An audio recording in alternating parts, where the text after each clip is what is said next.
Gloire à Jésus-Christ de Nazareth. Le Seigneur des Seigneurs, le Roi des... J'ai fait une autre démonstration. Vous savez, quand on est inspiré, on transpire beaucoup. J'ai fait une autre démonstration. Regardez ce qui se passe. Quand vous prenez la construction du tabernacle, quand il était dressé dans le désert. When we take the construction of the tabernacle when it was set up into the wilderness, si vous remarquez bien, dans les lois, il est écrit que 2000 coudées de périmètre doivent être tracées autour du tabernacle. in the laws it is written that a perimeter shall be drawn around the C'est tabernacle. là qu'on voit que la Bible est intéressante parce que rien de ce qui est écrit n'est gratuit. That's where we understand that the Bible is interesting because nothing written is for free. Si vous lisez la Bible que vous trouvez une virgule, elle n'est pas gratuite, elle n'est pas là par hasard. If you read the Bible and you found a point mark, that's not Alors random. pourquoi 2000 coudées? So why Tu 2,000 te souviens? square meters? Quand Josué traversait avec l'âge de l'alliance, il traversait le Jourdain par terre, il devait avoir une distance de 2000 coudées entre les sacrificateurs qui portaient l'âge de l'alliance et le peuple. When the Joshua was crossing and to the possession of Canaan, he needed to have 2,000 cubits between the people and the priests. Et si vous prenez la construction du tabernacle et l'explication de cette distance de périmètre de 2000 coudées, son explication est celle-ci.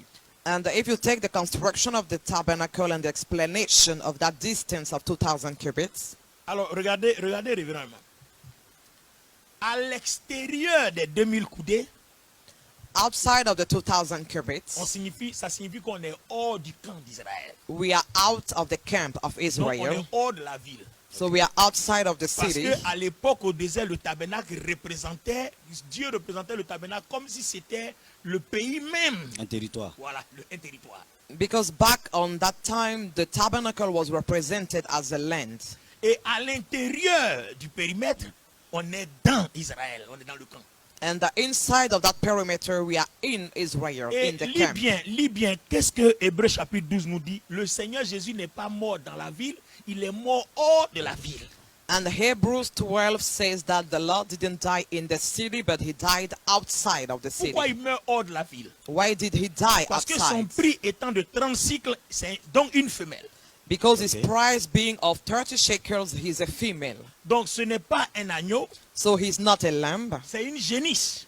he's a sheep. C'est-à-dire il meurt au féminin. He died as a female. Donc quand vous mourrez au féminin, So when you die as a female, on ne peut pas faire votre sacrifice sur l'autel qui est dans le camp, l'autel du temple. your sacrifice cannot be made into the altar that is in the camp. Quand c'est un mâle, c'est un agneau, on fait le sacrifice sur l'autel régulier. When it is a male, it is a lamb, the sacrifice is made on the Mais regular il y a altar. des sacrifices qui sont faits hors du camp pour certaines circonstances, telles que la circonstance que Jésus portait pour son épouse. But there are sacrifices that are made outside of the camp for certain circumstances as Pourquoi? this one. Il s'est fait malédiction. Why? Because the Lord made himself Donc as a une curse. malédiction ne peut pas rester dans le camp.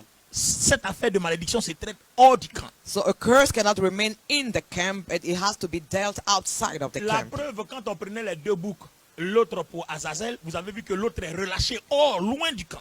The proof, when we take the example of the two animals, one is set outside. C'est pour ça que quand on fait ce genre de sacrifice-là, on utilise une génisse rousse.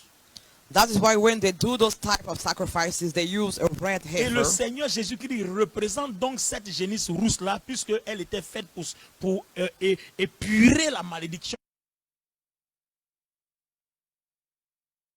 de son épouse, c'est-à-dire l'église, c'est-à-dire vous et moi qui sommes chrétiens. Donc il était normal qu'il soit crucifié hors de la ville.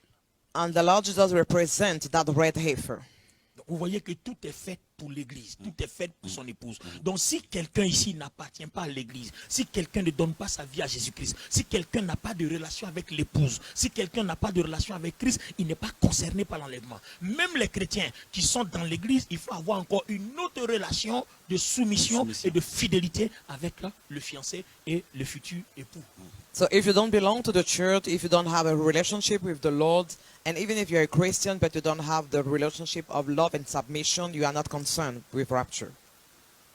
Alors, mesdames et messieurs, nous sommes en train de vous montrer que, à travers les Écritures, si nous voulons mieux comprendre notre Seigneur Jésus-Christ, si nous voulons mieux comprendre son comportement, si nous voulons mieux comprendre sa mort, sa résurrection, sa crucifixion, il faut redescendre dans l'Ancien Testament. Alors toutes les personnes qui disent que l'Ancien Testament est aboli, voilà une démonstration qui montre que si on ne sait pas tout ça, on ne peut pas comprendre, parce qu'on ne comprend pas pourquoi il n'est pas crucifié dans le camp, pourquoi il est crucifié à l'extérieur du camp. C'est par l'Ancien Testament qu'on peut comprendre ça.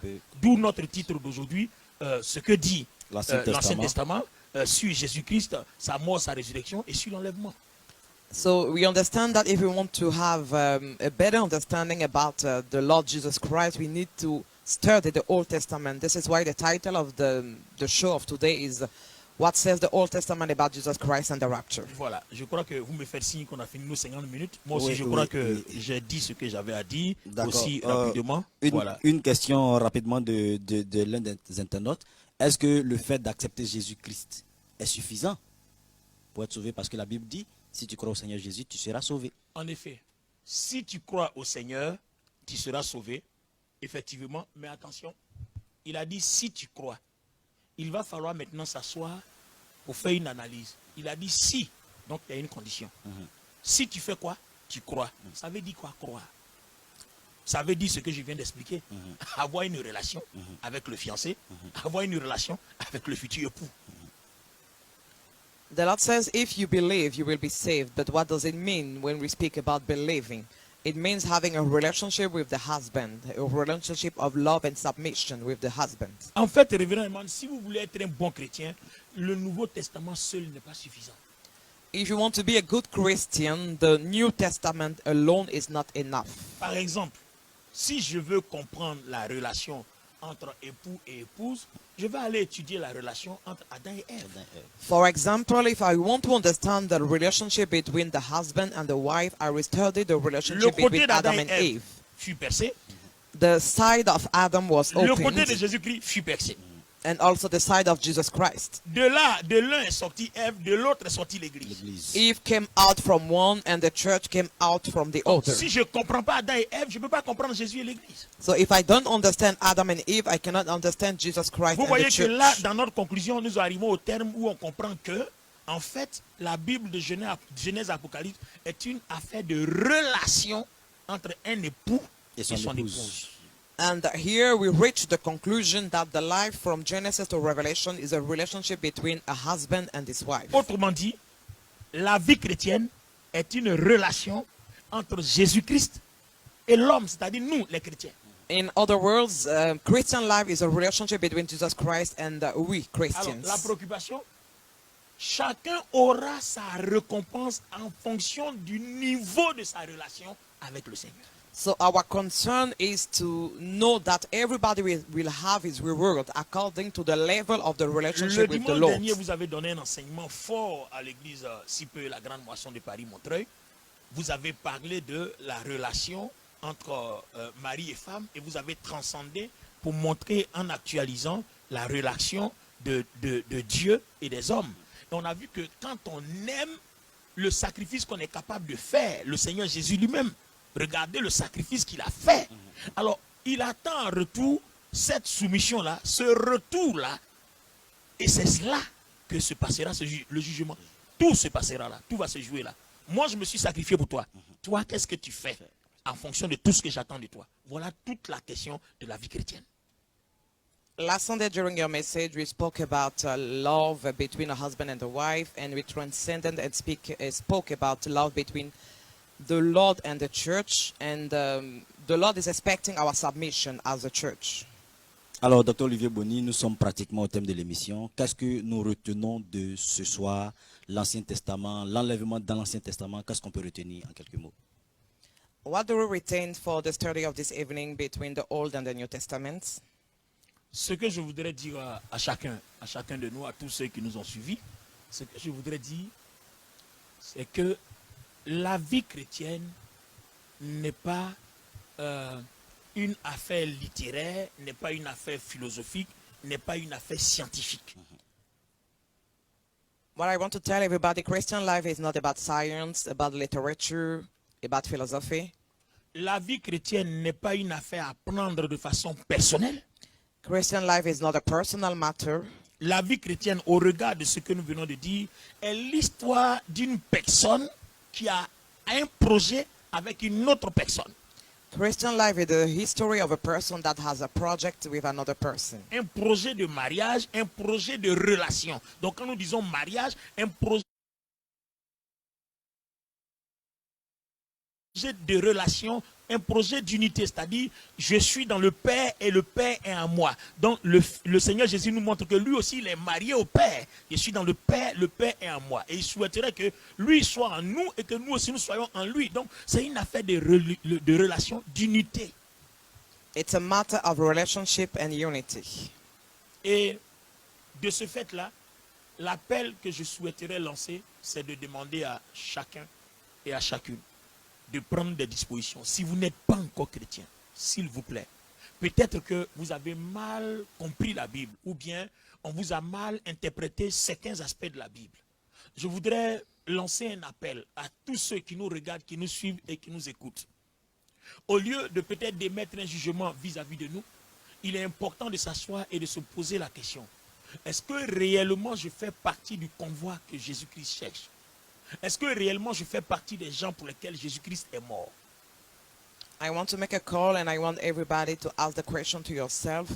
Will you be part of the people for whom the Lord will come? Will you be part of those for whom the Lord gave his life? Si vous ne voulez pas faire partie, c'est tout simple.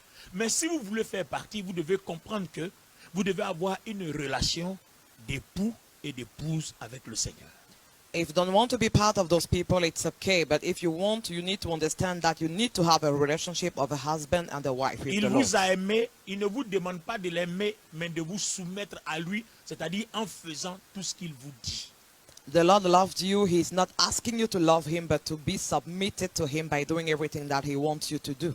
Alors, les amis internautes, nos chers abonnés, église, pasteur, révérend, apôtre, directeur, ministre, président, vous qui nous avez suivis, comprenez que Dieu a tant aimé le monde qu'il a donné Jésus-Christ afin que quiconque croit en lui ne périsse point mais ait la vie. Et il a donné Jésus-Christ comment? Jésus-Christ est venu faire ce que l'église ne pouvait pas faire. Il est mort à la place de l'église. Il a tout préparé pour l'église. Est-ce que l'église serait prête à entretenir cette relation en vue de saisir l'opportunité, la main tendue du Seigneur? Si oui, alors vous avez qu'à faire un seul pas. Vous pouvez nous retrouver à nos adresses, vous pouvez nous appeler à nos différents contacts qui s'affichent sur votre écran. Vous pouvez chercher à nous rencontrer. Nous sommes ouverts à toute éventualité, à tout rendez-vous et à toute rencontre. So whoever you are, understand that the Lord gave his life for you. He perished for you. He died for you. And if you are ready to accept him in your life, you can contact us through all the channels that we have. Alors, docteur, une dernière chose. Est-ce qu'on peut finir de parler de ce sujet? Est-ce que c'est possible de finir de parler de ce sujet de l'enlèvement? Can we stop finishing speaking about that subject of rapture? En effet, non, parce qu'il y a 1001 sujets concernant l'enlèvement. Parce que là, on n'a pas encore parlé des choses que Jean a vues. On n'a pas encore parlé des 7 années de tribulation de façon détaillée. On n'a pas encore parlé des témoins. On n'a pas encore parlé de la bête. On n'a pas encore parlé des 10 cornes. On n'a pas encore parlé de la seule corne qui est détachée. Il y a tous ces mystères que nous avons besoin d'expliquer. Et le dimanche prochain, si vous m'invitez encore à votre émission, Bien sûr, dimanche bien sûr. prochain, je parlerai de l'animal à 10 cornes, où la seule corne s'est détachée, et je pourrai vous situer précisément de quel côté du monde et de quel côté, de quel pays sortira l'Antéchrist D'accord. au regard des Écritures. We'll still have a lot of things to say about the rapture, and next Sunday, if we have time, and I'm still invited, I will speak about the beast of 10 horns, which one horn was removed. Nous partirons d'une démonstration biblique et nous allons vous situer que d'où l'Antéchrist va sortir de la terre est bel et bien explicité, précisé dans les Écritures. We will start with a biblical demonstration, and we will let you understand where the Antichrist will come. D'accord, je demande juste l'indulgence de la réalisatrice. Une question de Sonia, elle nous suit sur Facebook. Est-ce que vous donnez des formations aux pasteurs? Oui, je commencerai bientôt des formations tous les samedis à partir de, je crois, 18h, heure de Paris. Donc si vous êtes en Afrique, ça va faire moins 2 heures, ça sera 16 heures. Si vous êtes aux États-Unis, ça va faire 12 heures midi. Si vous êtes à Londres, ça va faire 17 heures. Donc à partir de samedi prochain, je vais donner déjà les premiers cours. Donc tous ceux qui veulent s'inscrire peuvent nous contacter inbox, voilà, sur Messenger Olivier Boni, ou alors sur ma page, m'envoyer un message sur ma page Bishop Olivier Boni l'officiel. I will start training people next Sunday at 6 p.m. Paris hour. So if you are interested, you can send me a message on my page Bishop Olivier Boni. Donc tu ajoutes que nous commencerons les cours, Nous dit qu'elle veut connaître la suite. Nous vous donnons rendez-vous pour tous ceux comme elle qui veulent savoir la suite le dimanche prochain sur le coup de 18h30 heure de la France. Le docteur Olivier Boni promet de nous dire d'où viendra l'antéchrist, parce que je pense pour ma part c'est le centre de l'enlèvement, c'est le point central. Voilà, donc est-ce que l'antéchrist est africain? Est-ce qu'il est européen? Est-ce qu'il est américain? Est-ce qu'il est déjà là? Est-ce qu'il existe déjà? Va-t-il venir après? Le dimanche prochain, nous parlerons de l'antéchrist. Next Sunday, we'll have an appointment to speak about the Antichrist and where he comes from, and I'm sure that we will all be here to listen about it. Voilà, merci réalisatrice, merci de me distraire. Voilà, nous sommes en train de terminer notre émission. Je voudrais saluer la réalisatrice, Madame Priska Yoboué, saluer toute mon équipe, l'ingénieur de son, Madame Sabine Kwaku-Gloire, le chef du plateau qui est juste en face devant moi, Monsieur Yoboué Armand. J'ai à la caméra centrale, j'ai Kénizé, j'ai Emmanuel, j'espère que je n'oublie pas quelqu'un. Nous avons notre interprète, l'évangéliste Brigitte Mbas qui était là. Nous avons à la régie Dr Gawa et Painet. Pour ma part, je suis le révérend prophète Herman Kwadio. Merci de nous avoir suivis. Nous vous donnons rendez-vous le dimanche prochain à la même heure. Shalom depuis chez vous. Dieu vous bénisse. May God bless you.